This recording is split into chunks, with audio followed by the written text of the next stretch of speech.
This is Hobby Talks, a podcast series exploring politics and policy-focused conversations with experts, scholars, and those guiding the most complex issues facing our region and state. This podcast is a production from the Hobby School of Public Affairs in partnership with the Center for Student Media at the University of Houston. In this episode, an expert panel analyzes the results of the state's primary elections and what they may signal for the political landscape ahead. Welcome to Hobby Talks. I'm your host, Renee Cross, Senior Executive Director and Researcher at the Hobby School of Public Affairs. In this episode, I'm joined by political scientists Richard Murray and Mark Jones to break down the Texas primary election results and provide context for key races and complex issues in the state. Dr. Murray is a professor emeritus in the University of Houston Department of Political Science and a senior research fellow at the Hobby School. A leading expert on Texas political trends, Murray currently authors Letter from Texas, a newsletter on the state's changing demographics and political landscape. Dr. Jones is the Fellow in Political Science at the Baker Institute, the Joseph Jamel Chair in Latin American Studies, and a professor in the Department of Political Science at Rice University. Dr. Jones also serves as a senior research fellow at the Hobby School.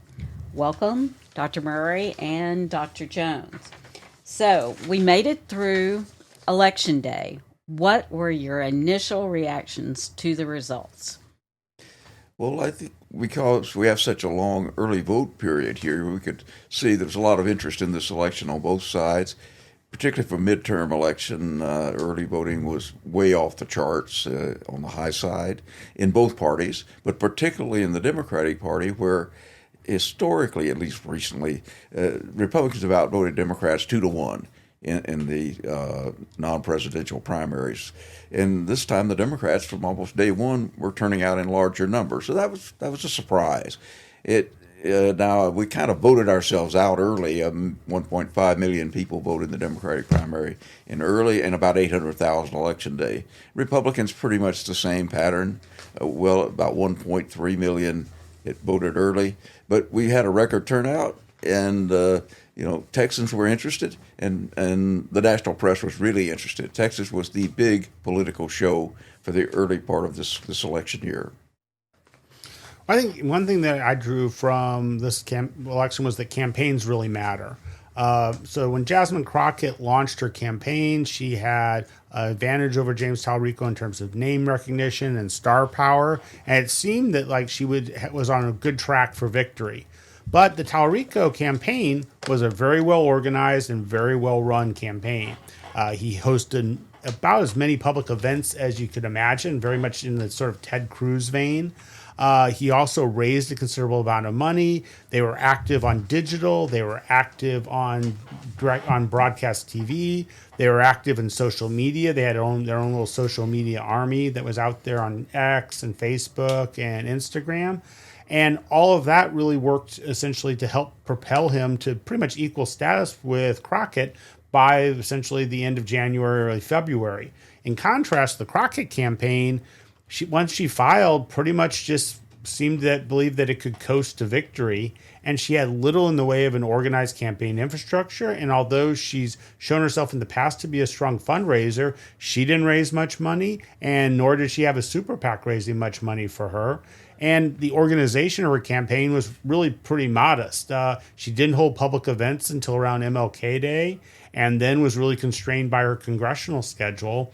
And a good example of sort of the failure of her campaign was that we had a big issue in Dallas County on Election Day, where because the Republican Party refused to share election sites with the Democratic Party, they had to revert to the old school vote with your electoral precinct. And the Crockett campaign failed to anticipate that and educate their voters on the need to go to specific sites. It's not hard to do.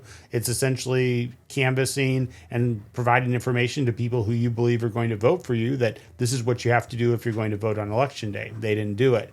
And so at the end of the day, Crockett, probably if she'd run the campaign that was even 3/4 the campaign that Talarico ran, might have won, but she did not.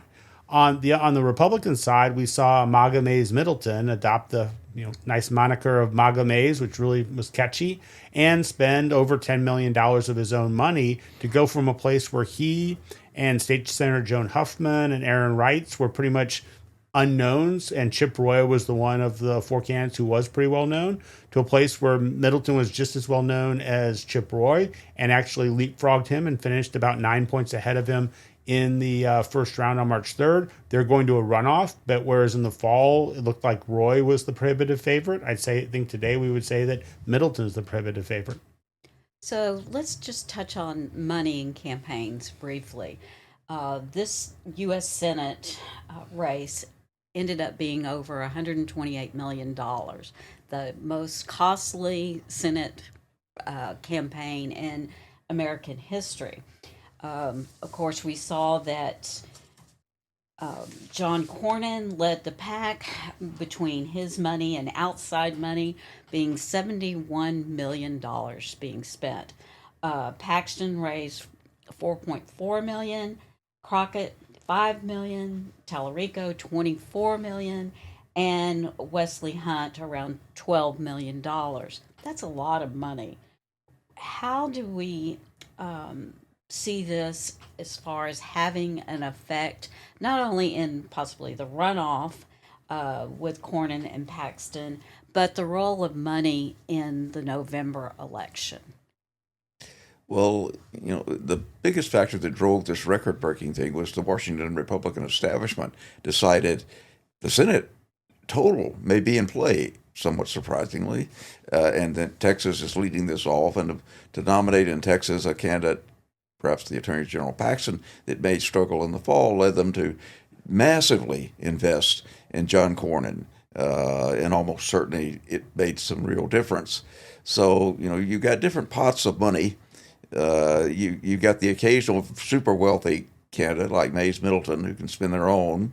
You've got the campaign funds that you raise under the federal restrictions that go directly to your campaign, which is the most valuable dollars because candidates control them and they can use them as they see fit. And you've got different pots of dark money, somewhat dark money out there that comes from third parties where people can write checks for $1 million. It's confusing.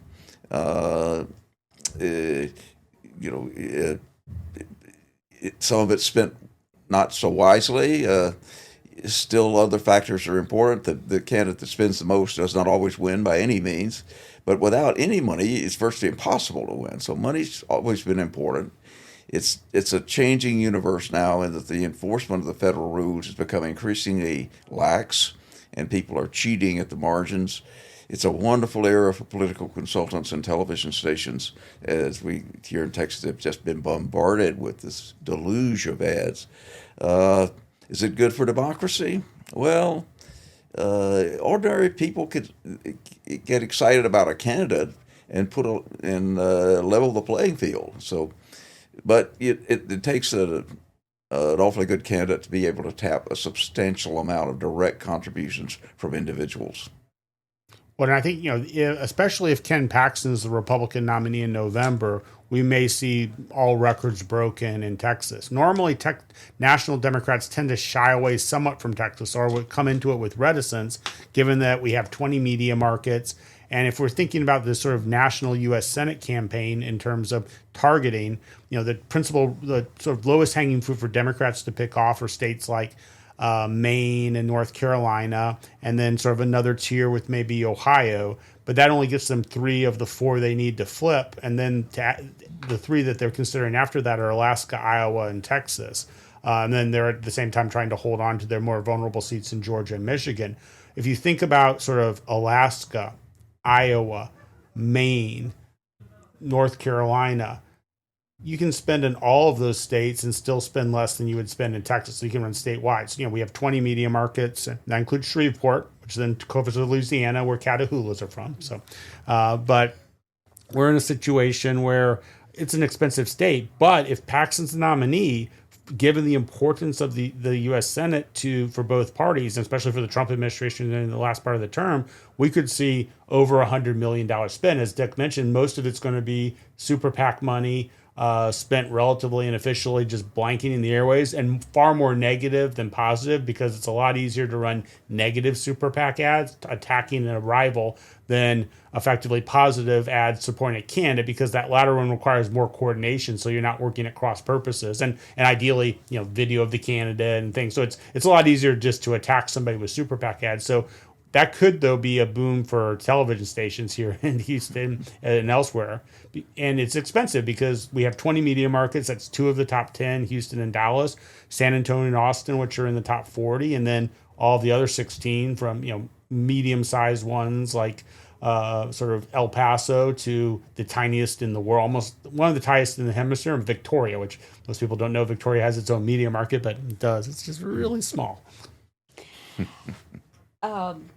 Before we go to more local races, any thoughts on any of the statewide races? We mentioned the Attorney General race. Let's touch on that one, on both sides of the aisle, both Republican and Democrat.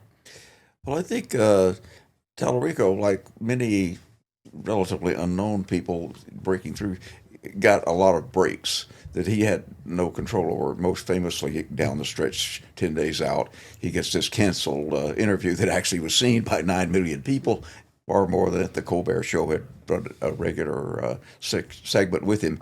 But he got a break on Election Day, in my opinion. Gina Hinojosa. One of the most difficult things for Texas Democrats is to turn out Latino voters. And we've only had one prominent Hispanic candidate run for governor, Tony Sanchez, a self-funding candidate back 24 years ago. And he actually turned out Hispanic vote at record levels. But it wasn't enough. He turned off a lot of other voters with a kind of politically clumsy campaign. Hinojosa doesn't figure to be able to raise a lot of money in the state election, where you can take unlimited sums, and Abbott will take unlimited sums.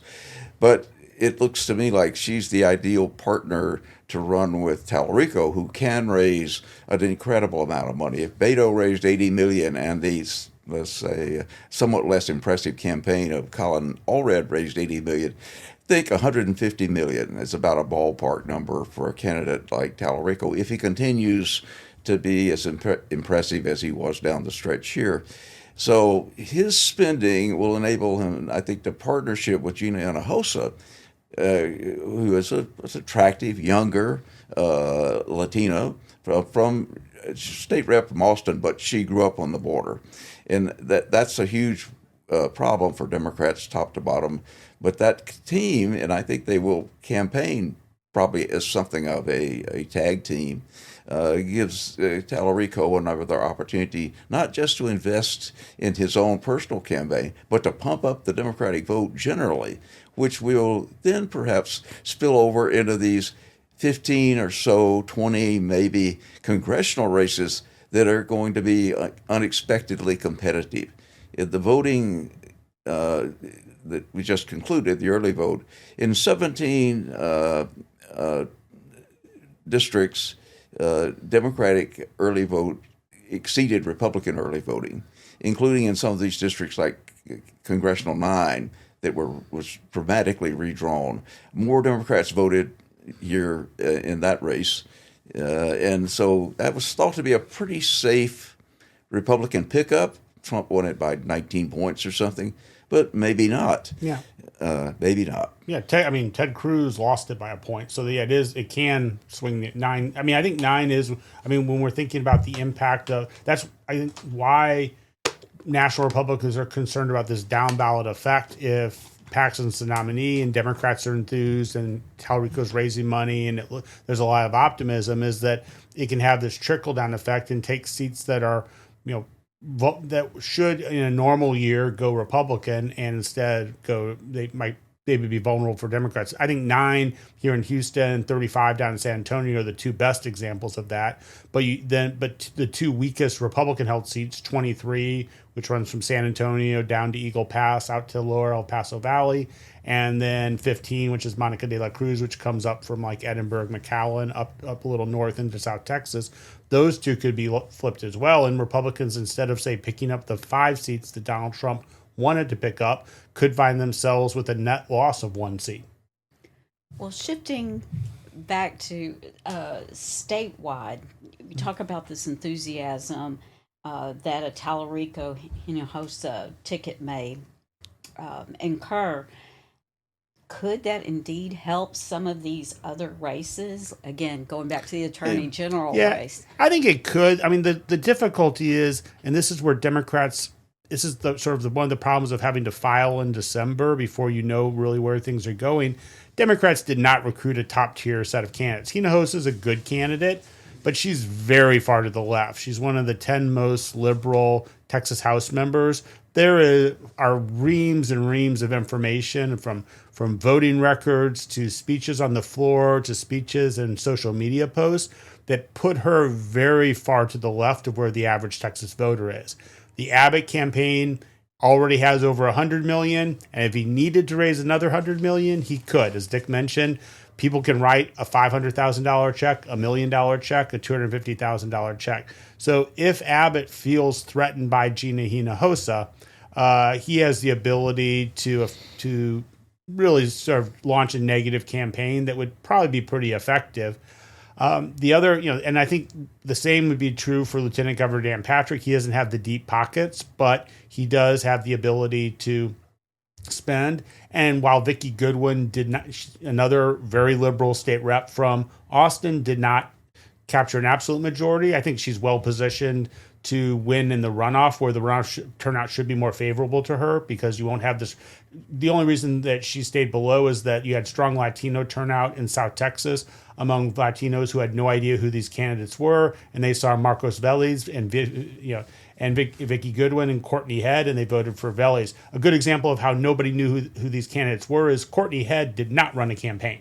She had a website that was out. I think the last post was sometime in September, and she still got 20% of the vote. So it's and then to sort of add to it, and this is sort of on the candidate recruitment. The comptroller candidate is Sarah Eckhart, who is the most liberal or tied for the most liberal senator, also from Austin. So the most liberal county in Texas, Travis County, is providing the gubernatorial candidate and the comptroller candidate, and most likely the lieutenant governor candidate. That's not sort of a list you would have drawn up if your goal was to really win those seats. And that's I think the unfortunate thing for Democrats is that because the lowest hanging fruit was that U.S. Senate race, where you had the possibility of running against Ken Paxton and having all of this national money came in.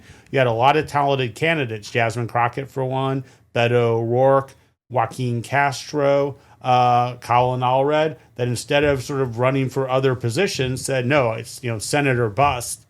And you ended up with the people who are willing to file. Now, Gina Hinojosa is a lot better than Lupe Valdez, but she's not top tier. Tallarico and Crockett's supporters have been very engaged on social media. Any thoughts about how the Tallarico may win over the Crockett supporters? Is there a real danger that some of them may not show up in November? And, could this be a danger between the Paxton and Cornyn supporters as well? Well, it's certainly a danger, but it seems to me you won't have the debacle that the Democrats had in 2020, the last time the Cornyn seat was up, where you ended up with a white woman running against a black man, the state senator Royce West, the African American, and MJ Hagar, the white woman, and that campaign got really mean and nasty, and Royce West felt he had been disrespected, and he did not support her. She had a lot of money, but fell 10 points short. I don't think that's going to happen this time around. Crockett, I think now is like Marjorie Taylor Greene, voluntarily leaving Congress. She's a relatively young woman, 44 years old. She's demonstrated she has a national appeal. She has a pretty good political future and perhaps financial interest, which, as with Paxton, people in politics often also want to make some money. So it seems to be the smart play for her, after she gets over the bruised feelings that are probably inevitable in a tough race, is to become a strong team player, because she's got a long future if she plays her cards right. And she may run again in Texas and maybe encounter what turned out to be an A-class opponent. So I think she'll be a team player, and that will help Tallarico specifically and the Democrats generally, because it's in her self-interest to do so. And she has demonstrated, it seems to me, I have a high sense of self-interest. So I think that's not nearly the danger it was 6 years ago, the last time we had the Cornyn seat up. Yeah, I think that's right. Royce West was always going to be a state senator from Texas, and can achieve re-election as long as he wants to. So there was no real drawback for him effectively cutting bait and sort of saying, "Screw y'all, I'm good luck. I'm going back to Dallas." Whereas Jasmine Crockett does not want to be the person who's blamed for James Tallarico's loss. I wouldn't expect her to go over the top, but she'll do enough so that if Tallarico loses, people can't come back and say, well, it's because Jasmine Crockett didn't help. There's, I think, going to be some reticence among some black voters that at the end of the day, you had a black candidate who was not elected, was not the preferred choice by about 2/3 of white voters on the Democratic primary because she was less electable, which, in the subtext being that as a black woman, she was less electable, even though her track record, her curriculum, or her credentials were stronger than those of Tallarico. It's probably one of those things where I don't think we should expect, super high black turnout, but I wouldn't expect low turnout either. But it matters in the sense that black turnout with black voters representing 13% of Texas voters is a benefit, more beneficial than say if it's 11.5 or 12%. And now on the Republican side, I think a lot depends. You're going to get a lot of people on social media that is not the world. It's a small, isolated group of fringe actors mostly that will say, I will never vote for Cornyn, I won't vote, etc. There'll be a few people that if, Cornyn is the nominee, they won't turn out to vote, or they'll vote for Ted Brown, the Libertarian candidate. But it's a relatively small proportion of people that are going to follow through on that, because at the end of the day, that'll be for control of the U.S. Senate, the ability to potentially nominate a Supreme Court justice during the latter 2 years of Donald Trump's tenure in office, and a whole host of other things. We've gone almost half through this program, and just in the last seconds, Mark has mentioned the 800-pound gorilla that's looming over Texas and every other state, Donald J. Trump. Look, what drove that huge turnout, I think more than what was happening here in Texas, it's what's happening in the nation. Trump has terrifically nationalized our politics.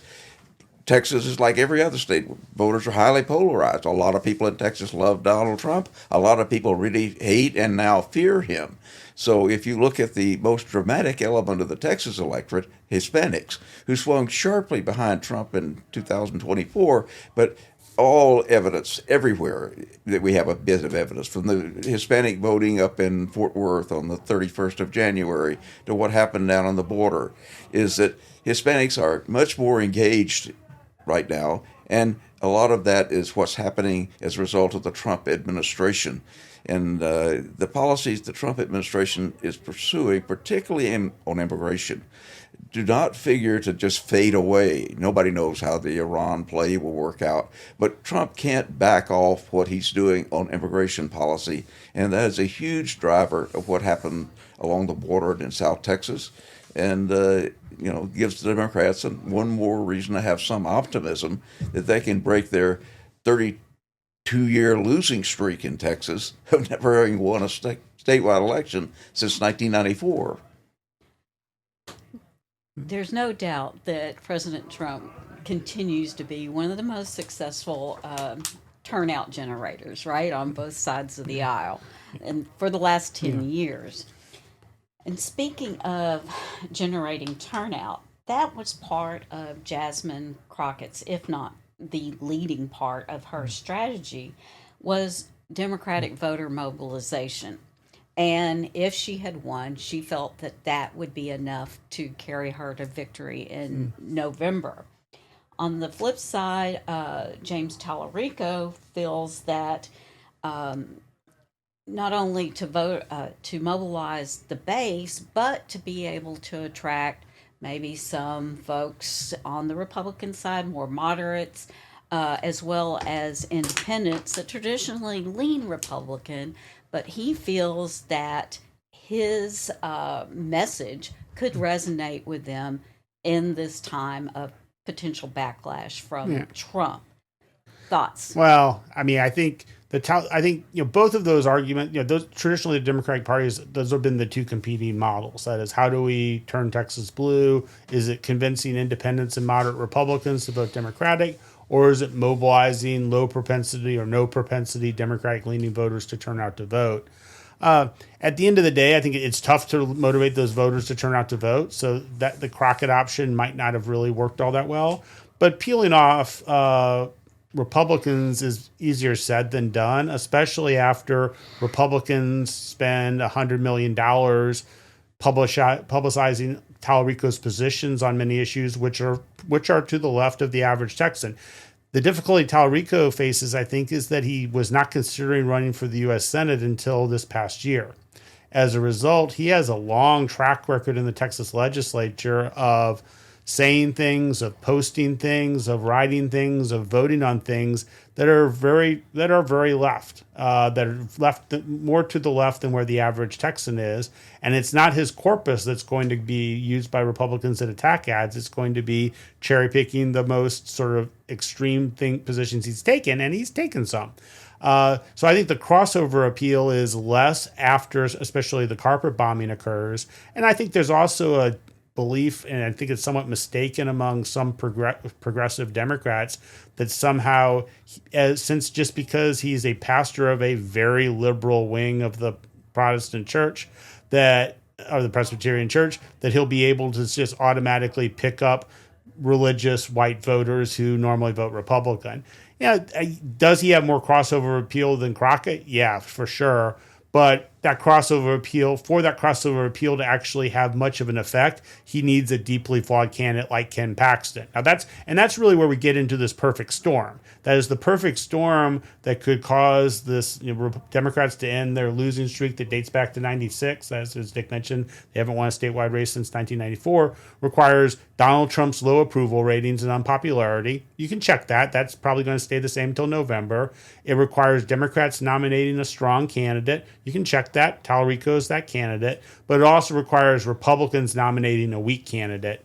And if it's Ken Paxton, you can check that box, maybe not with completely gold and that it would be, or filled in, that it would be potentially, that doesn't guarantee a Democratic victory, but it puts them on the cusp. On the other hand, if Cornyn is the nominee, it's going to be much tougher to convince those crossover voters, because at the end of the day, Greg Abbott will defeat Gina Hinojosa. So what we're talking about is, how do you convince people who vote for Greg Abbott in the gubernatorial race to vote for James Talarico in the Senate race?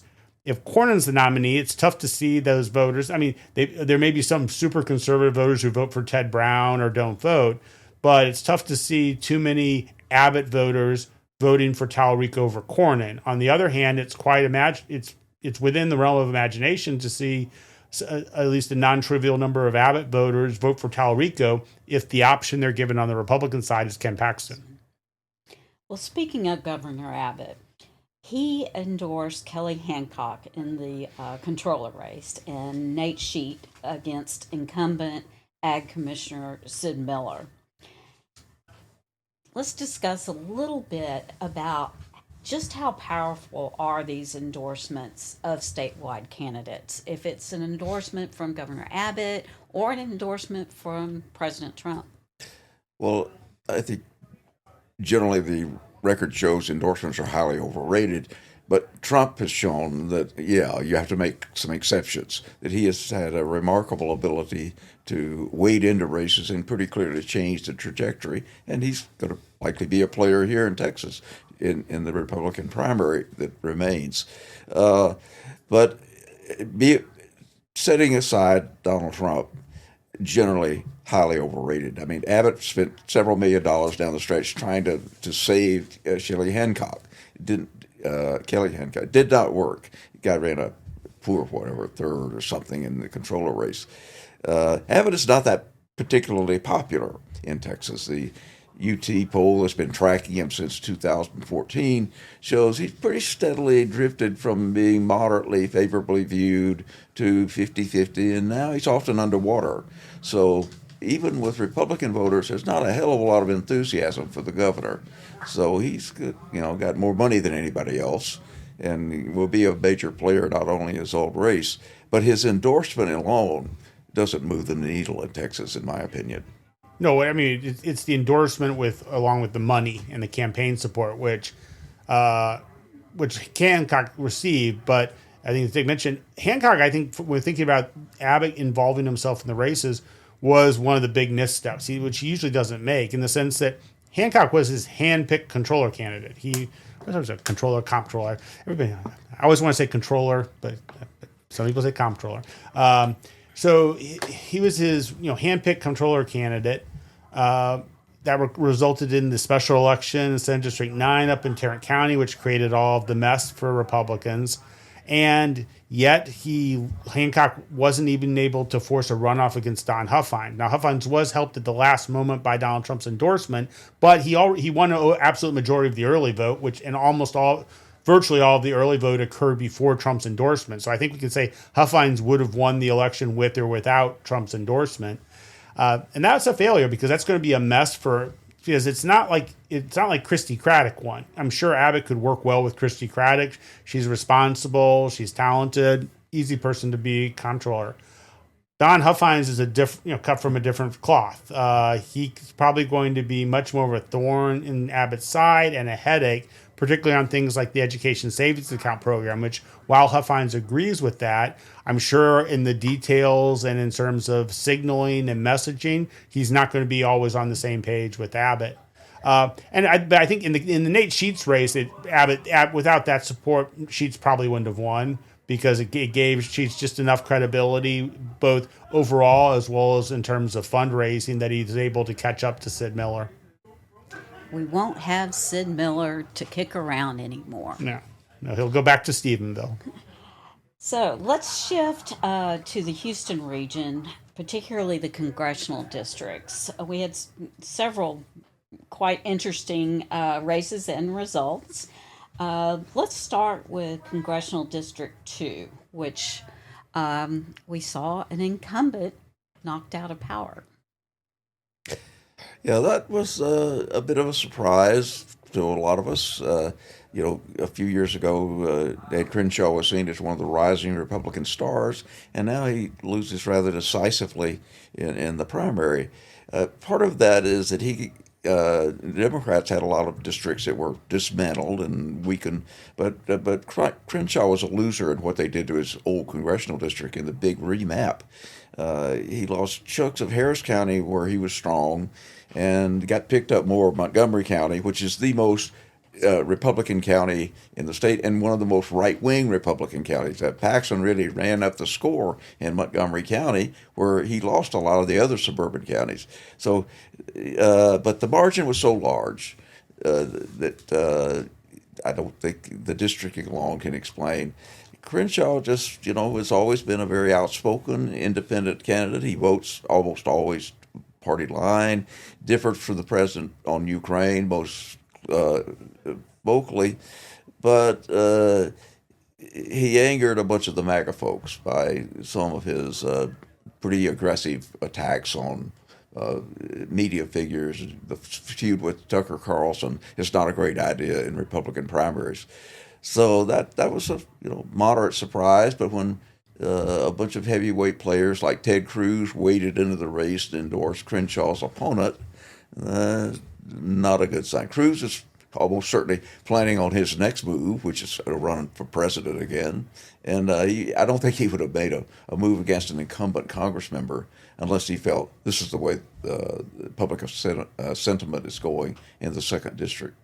Yeah, in all of our polling of Crenshaw, we always find he has some of the highest unfavorables among Republicans. He and Cornyn are similar in that respect, in that there's a segment of Republican primary voters who just have a negative opinion of him. They know about him and they don't like him. He also, he's always marched to the beat of his own drum. And as a result, as Dick mentioned, has run afoul of MAGA movement figures and President Trump, and is seen as someone who essentially at times breaks and it feels that he's the smartest guy in the room, which sometimes he is, but a lot of people don't like to feel that way. And Toth received this time around, unlike his run against Kevin Brady, he had some deep pockets up in Montgomery County supporting him, sort of with the super PAC and elsewhere. Particularly one related to the banking industry and Colony Ridge, for that matter. But he had enough support, and he's developed a reputation in the Texas House as one of the most conservative lawmakers, and that clearly helps in Montgomery County and in the rarefied environment of a Republican primary, where being the most conservative person is a positive, not a negative. Let's go to Congressional District 9. 9 was, of course, very drastically redrawn. Mark, start us out on the Republican side. Well, on the Republican side, we have Alex Mueller finished first. She had Donald Trump's endorsement. She ran, of course, in 2022 against Lena Hidalgo and narrowly lost in the general election. She was competing against State Representative Briscoe Cain, who, along with Steve Toth, is one of the most conservative members of the Texas House, although a conservative member that in recent years has worked with the more center-right leadership under Speaker Dade Phelan and then Speaker Dustin Burrows. Former Gadfly Congressman Steve Stockman was there for people who had no idea that there was a congressional race and saw Stockman and said, wow, I don't know that name. And then that was about it. But there was enough to essentially force a runoff between Mueller and Cain. On the Democratic side, this is, I think, where you're going to have some Democrats kicking themselves for not doing candidate recruitment because no credible Democrat wanted to run. So Leticia Gutierrez ran. She's a public affairs person. I believe it's Air Alliance Houston. She ran against Ernest Clayton and Terry Virts, who, in spite of being an astronaut, did not do very well. There was a lot of hype about Virts. He got a lot of decent coverage when he was running for Senate and then running for the House, but he finished as third in the race. And Gutierrez, aided, I think, in part by her Hispanic surname, since none of these candidates were very well known, was able to win. I think she is not a strong candidate. Now, that doesn't mean she's a bad candidate, but she has a record that, she worked with a controversial city councilwoman, Helena Brown. It's not the ideal candidate. I think if Democrats had been able to recruit somebody like Carol Alvarado or Armando Wale or Adrian Garcia or Ed Gonzalez, that we would be more optimistic about winning the seat. Now, if there is a sort of blue wave, Democrats still could pick it up, but Democrats' ability to pick it up would have been much greater if they had a much stronger candidate. Now, let's go to our backyard here at the University of Houston. Congressional District 18, Dr. Murray. Well, that district was dramatically changed. A lot of the old 9th district that Al Green had represented since 2004 was moved over into 18, so the district was actually more the old 9th than the present 18th district, which had the unusual situation of simultaneously as that new district is coming into play, you still had to have a special election in the existing 18th district that it ended up with Christian Menifee winning fairly decisively, but just as early voting was about ready to begin. So Menifee's running again now in the new 18th, which is about 30% of the old 18th, and he's running against Al Green, who decided to continue to try to serve. And Green does have more of his old district. He didn't fare so well in polls, and we can discuss that at some other point, but he ran a hell of a lot better on Election Day, in part because he did quite well in Fort Bend County, which, of course, Menifee didn't campaign in when he's running in the 18th because that portion of the district was not included. And there's some sub-factors there. You've got a lot of South Asian voters and Muslim voters in Fort Bend County, and Green had cultivated quite strong relationships with those. And, of course, Menifee, running in a very different district, had no opportunity to reach out to those voters. I think the difference was 2 points. Menifee had a modest lead, mostly kept under 50% because although Amanda Edwards, the candidate that Menifee defeated, dropped out of the race, she still got 7 or 8% of the vote, which ensured a runoff. that should be a very interesting runoff. These are two credible candidates from coming in age-wise from very, very different places. Al Green is 78 years old or so. Menifee's less than half of that. And they have the different bases. Menifee's strong in Third Ward and the Harris County part of the district, but Green has strength in the far south Harris County that he's represented for years and Fort Bend. And there are other factors that may come into play. Menifee got a ton of money from crypto folks. It become one of the new super ATMs, and they're investing in a lot of races. For whatever reasons, they went strongly with Menifee, and that may become an issue in the runoff. It's a long runoff period. We go all the way to the end of May, so you've got plenty of time in a one-on-one race where one candidate got an awful lot of money. And from perhaps a controversial source, that those kinds of issues can come into play. So I think it's basically a toss-up. We expect many fewer people to vote, and each candidate has a quite different base, and should be a very exciting race to watch. Yeah, I think Green hadn't done really any campaigning, but by the time February rolled around, he realized, wait, I'm going to actually have a race. He actually was able to do it. He hadn't done it for about 20 years, but he was able to get into gear and run a pretty strong campaign. I think he really benefited also by the turnout of a significant number of people who normally don't vote in the Democratic primary. They vote in November Democratic, but not in the primary, motivated by Jasmine Crockett supporters. And that's where this longtime name recognition that Green has, which Menifee doesn't have in a large portion of the district, I think benefited Green when they got to that second place on the ballot after the Senate race. Al Green's a name that they've known for over 20 years. Menifee, if you're not more in the northern part of the district, maybe not so much. It's all going to boil down to turnout, and this will be a pretty low turnout election. The county judge race will be there motivating some people to turn out, and Fort Bend County has a less competitive county judge race where you have Dexter McCoy was forced into a runoff against Rochelle Carter. It's Carter's last name, but it's not the same as here because Carter isn't as much of an entity as McCoy is. Let's pivot to the Harris County judges race. Mark, thoughts on both sides? Well, Anise Parker came very close to winning. At the end of the day, I think a large number of these there are a lot of voters, again, voting in the county judge race when they got to that middle part of the ballot after going through about 45 races or so that didn't know much about the candidates, while those of us who follow politics know who Anise Parker is. For people who haven't been, aren't either don't live in the city of Houston or haven't been following, it's been a long time she's been in office. So, like Matt Salazar didn't really campaign, but he has a Hispanic surname. And so some people voted for him when he got there. Parker should actually benefit heavily from it being a lower turnout primary because white liberals turn out to vote. Older white liberals, sort of 55, 65 plus, turn out to vote in large margins in these low turnout elections, and that's Anise Parker's base. Those are the people that love Anise Parker, whereas Letitia Plummer depended heavily on black turnout generated by Jasmine Crockett. That will still have that in the 18th portion of the district, but not elsewhere. So you don't have Jarvis Johnson motivating people in the 29th. But Parker does need to take it seriously and spend some money just to sort of, seal the deal. I think if she had spent a little more money, she really did not spend much money. If she had spent a little more money for the March 3rd election, getting her name out there to some of these lower propensity voters, especially once we could see after the start of early voting that we were getting a lot of people voting who normally don't vote in Democratic primaries, she might have been able to have sealed the deal on March 3rd.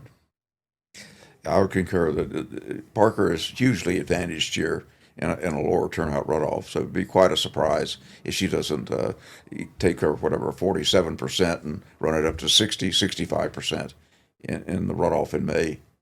Well, what about the Republican side? I think there was a surprise there. Yeah, talking to some of the people that are more insiders at City Hall, they were pretty shocked that the candidate they thought was going to run first ran third. And so a good bit of money was wasted there. Frankly, that nomination is not worth much. We're looking at a situation in Harris County. Look at the enormous differential in the vote here in the Democratic primary versus Republican. We're looking very likely at another 2018 that sank the most popular local Republican in a wave election. And I don't know if there will be a wave election in Texas, but in Harris County, this is not a good year to be the Republican nominee. So that's not a very valuable nomination. Whereas for Denise Parker, this is probably the election. If she prevails on May 26th, she's very likely to have next county judge. Yeah, I mean, I think as Dick mentions, winning countywide for Republicans is a difficult task, even in a good year. And 2026 is not going to be a good year for Republicans. Donald Trump is unpopular. He's a liability. He's a weight pulling Republicans down. And you need to be boosted up if you're a Harris County Republican, not pulled down by national factors.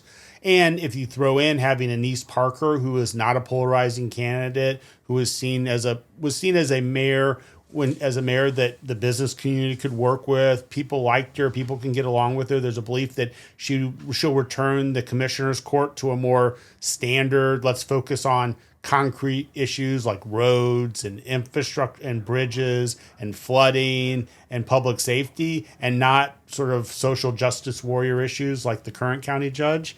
That all of that will mean that you're not going to see a strong level of opposition to her in the sort of more conservative community and business leaders. And in fact, they probably won't even donate too much money to the Republican, because at the end of the day, the belief will be Denise Parker is a virtual lock to win, and she's someone that we're not scared of. If it was Lena Hidalgo again, yeah, then I could see a lot of business leaders saying, well, we know what we get with her. We're willing to sort of put in money on the opposition, even if their risk of our chances of winning are low. But with someone like Denise Parker, I think the belief is like, look, she's not our ideal candidate, but she's definitely somebody we can work with. It's in many ways, it's the attitude of some of the most conservative people with John Whitmire. He's not, if they could choose a candidate, he wouldn't be a mayor, it wouldn't be him, but they can work with them. They like him, and he's a lot better than pretty much all of the alternatives.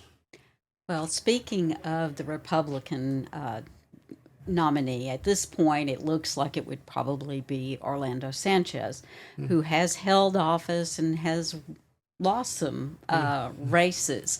He did not get the endorsement of Governor Abbott. Yeah. Any thoughts of if there is a hypothetical race between Orlando Sanchez and Denise Parker? Any observations about that? Well, I don't think Abbott really got too invested. He endorsed Langton, and that was about it. I don't recall any campaign events between Langton and Abbott. Maybe there were some, but if I didn't see, it didn't resonate much.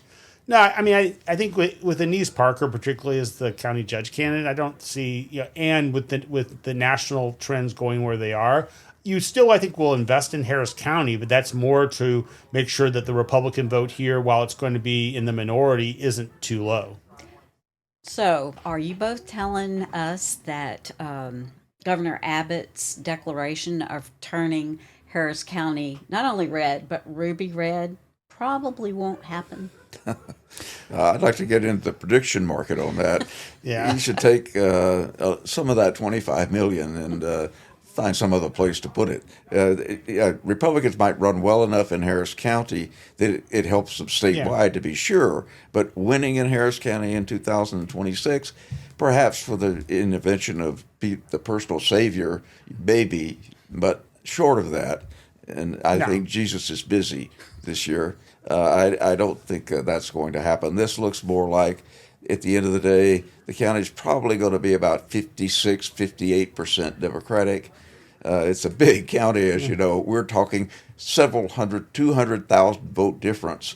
The governor can't change that, no much how money he pours in. No, I think we're looking at another sweep year where effectively every single Democrat running countywide wins, although we always have to put a little caveat next to Carla Wyatt for treasurer, because if there is a weakest member of the herd, it certainly is Wyatt. But even Wyatt, buried deep down in the ballot with a D next to her name, is still likely to win, simply because voters will not be aware of it. And I don't know if Republicans are going to invest a tremendous amount of money in a position that has no power, no influence, and no real use. Well, guys, our time is up. I want to thank you for being our guest on Hobby Talks today. On the next podcast episode, Associate Professor Chris Bronk of the Hobby School will interview Evan Mintz, the editor of Opinion and Community Engagement at the Houston Chronicle. For more information on upcoming programming, please visit our website and social media platforms. Thank you for listening. This podcast represents the views of the guests and not of the University of Houston. The Center for Student Media provided sound and engineering support, and Soundcast Music provided the podcast song. The series is produced by the Communications and Marketing team at the Hobby School of Public Affairs. For more information on Hobby Talks, including past and upcoming episodes, visit uh.edu/hobby/hobbytalks.